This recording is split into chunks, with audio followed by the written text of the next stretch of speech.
It is Friday, October 16th, 2020.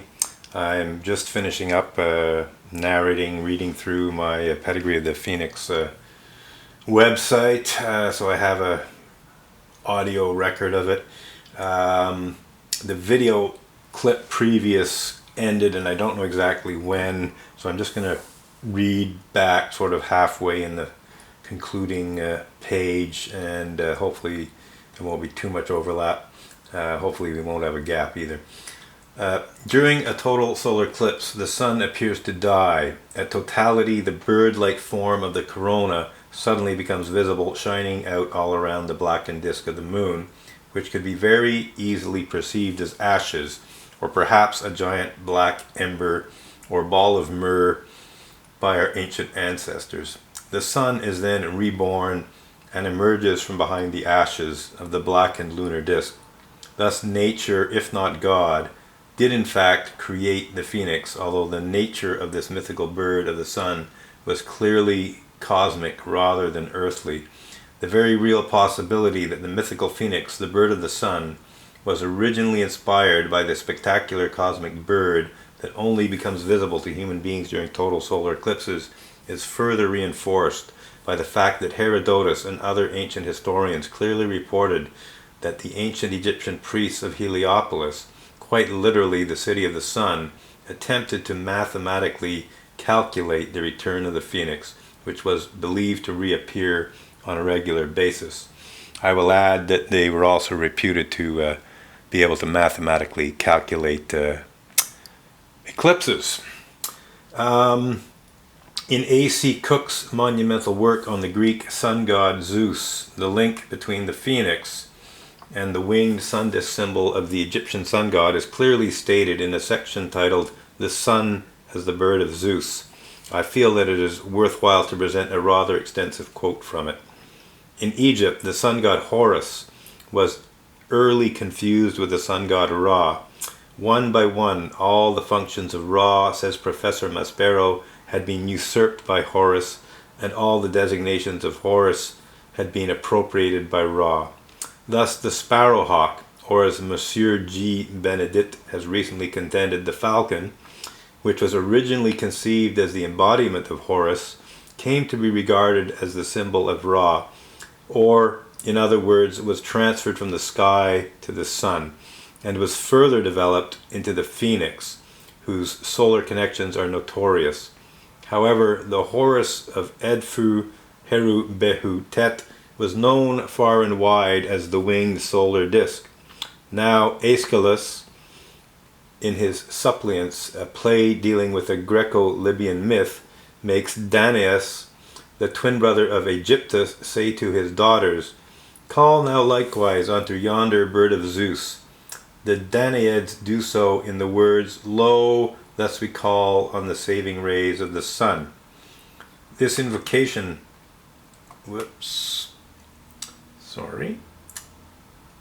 This invocation to the sun as the bird of Zeus is probably a deliberate Egyptism on Aeschylus' part, and must not in itself be taken to prove that the Greeks entertained the same idea. There are, however, certain beliefs and practices current in ancient Greece which become more intelligible on the assumption that the sun was once viewed as a bird.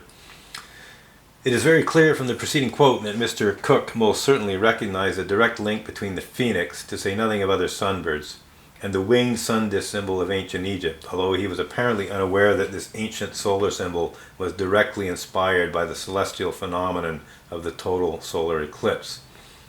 The comparatively familiar story of Leda and the Swan provides an excellent example of a Greek myth in which the sun god is personified as a swan, and I have every reason to believe that the total solar eclipse inspired this ancient Greek myth. As many people are aware, this notable Greek myth relates how Zeus, the Greek sun god, took on the form of a swan and ravaged the mortal woman Leda. According to Robert Graves, the noted authority on classic history and mythology, this famous myth is in fact a later variant of an earlier version of the myth, which originally portrayed Zeus ravaging the Greek goddess of the moon Nemesis. Thus, it should be clearly understood that this Greek myth blends the almost universal ancient belief that the sun and moon were engaging in sexual intercourse during solar eclipses with the similarly universal ancient perception of the bird-like form of the sun's corona as a gigantic celestial bird, in this particular instance a swan. Several other cultures had similar stories and creation myths. One ancient Egyptian creation myth relates how a gigantic cosmic goose called the Great Cackler laid the primordial cosmic egg. This creation myth would appear to have been inspired by the total solar eclipse as well. Indeed, it is remarkably similar to the Phoenix myth.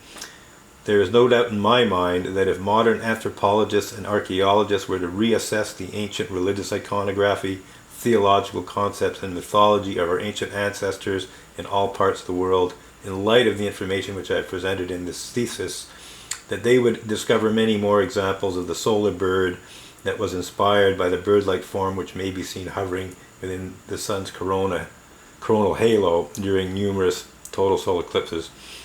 Other examples of the winged sun disk symbol almost certainly exist, perhaps in radically modified form.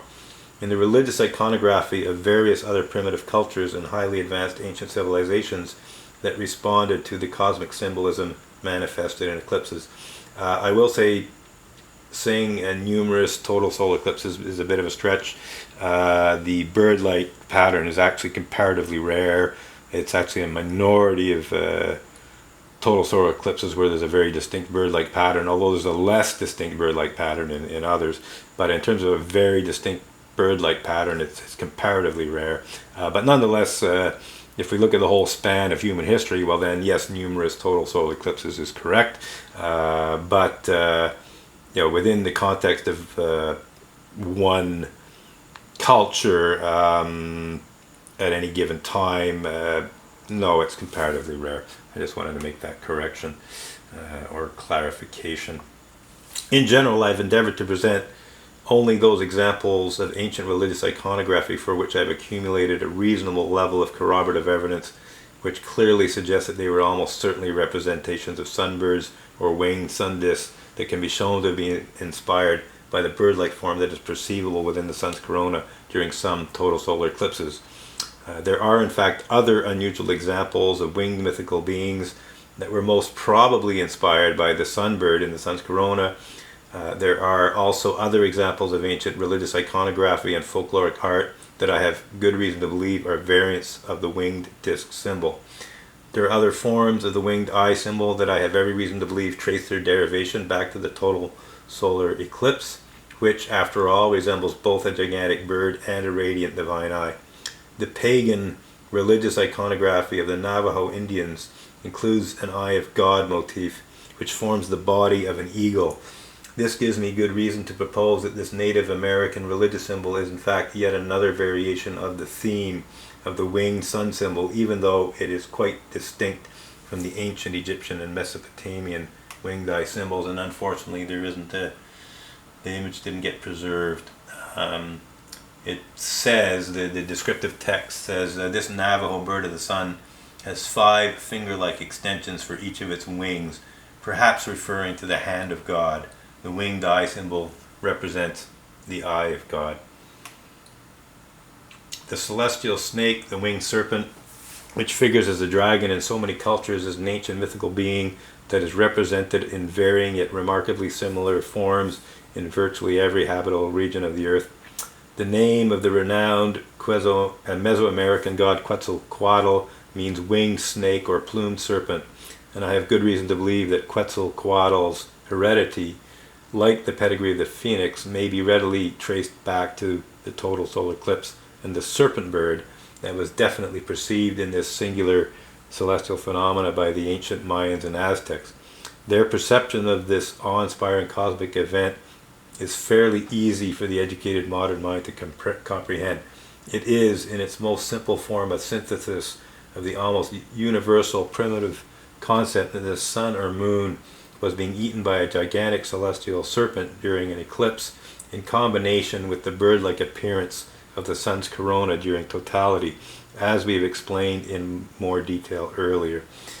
Perhaps the ultimate question that remains to be answered is whether or not the profound religious symbolism that is readily perceivable in the total solar eclipse is intentional, or if it's simply the product of a mere chance coincidence.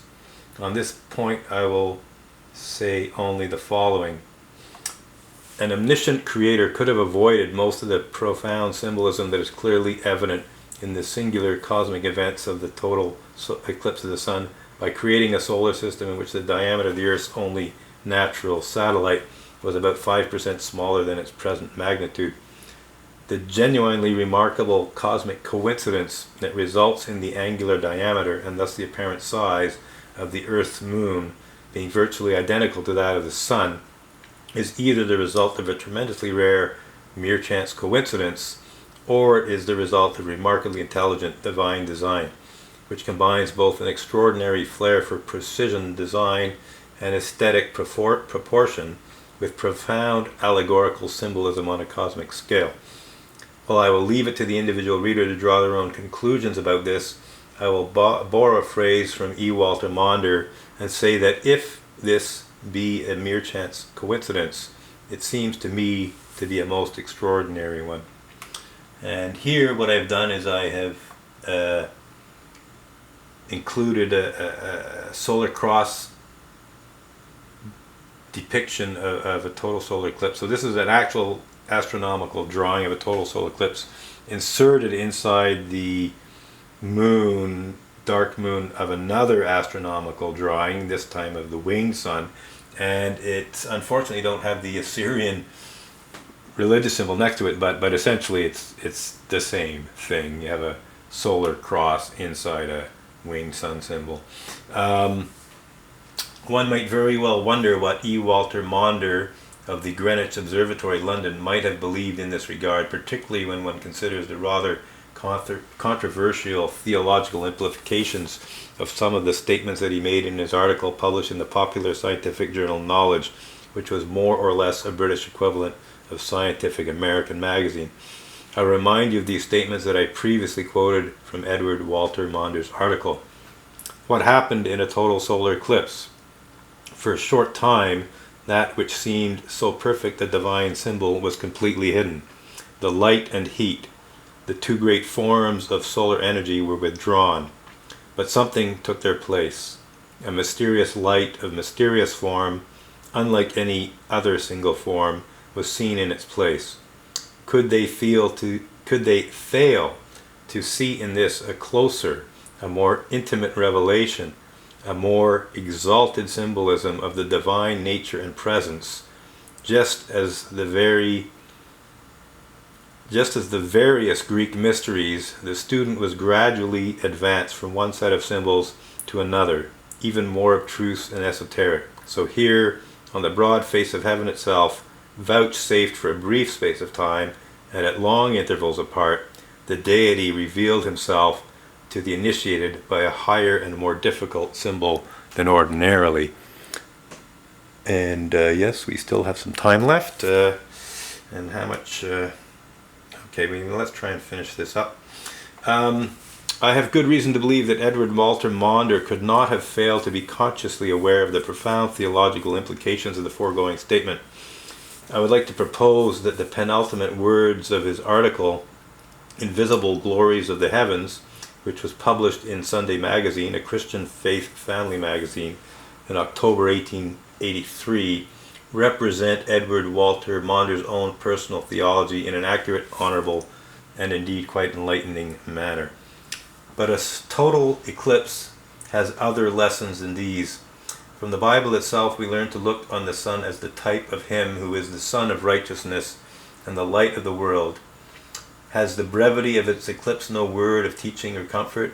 Day by day, year by year, the sun sheds down his light upon untold millions of men, and most of them pass from their cradle to their grave without ever knowing the horror of great darkness when he is hidden in eclipse.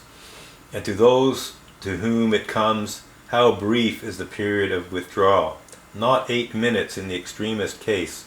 Have we not here in symbol what elsewhere our loving Father has set forth in word? For a small moment have I forsaken thee, but with great mercies will I gather thee. In a little wrath I hid my face from thee for a moment, but with everlasting kindness will I have mercy on thee, saith the Lord thy Redeemer. Edward Walter Maunder places a strong Christian emphasis on his inspiring and persuasive words, but we should do well to remember that the priests and rulers of ancient Egypt and Mesopotamia were perfectly aware of the abstruse and esoteric symbolism that is manifestly apparent in the total solar eclipse, long before Edward Walter Maunder or any other Christian ever took note of it. Indeed, there is little or no evidence which would suggest that Christians have ever been consciously aware of this abstruse and esoteric cosmic symbolism perceivable in the total solar eclipse.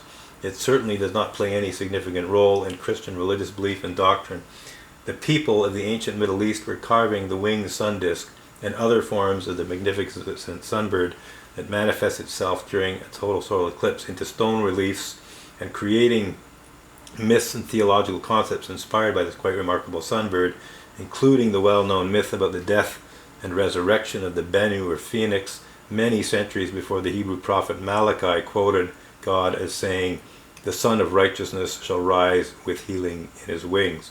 Similarly, long before the first Christian fatefully arrived on their shores, the priests and rulers of the Mayan and Aztec civilizations of pre-Columbian America, to say nothing of the people of numerous other ancient New World cultures, were perfectly cognizant of the celestial serpent bird or the plumed serpent Quetzalcoatl, just as they were equally aware of many other elements of cosmic religious symbolism that is manifested in such awe-inspiring fashion during the total eclipse of the sun. And that wraps up the piece there. That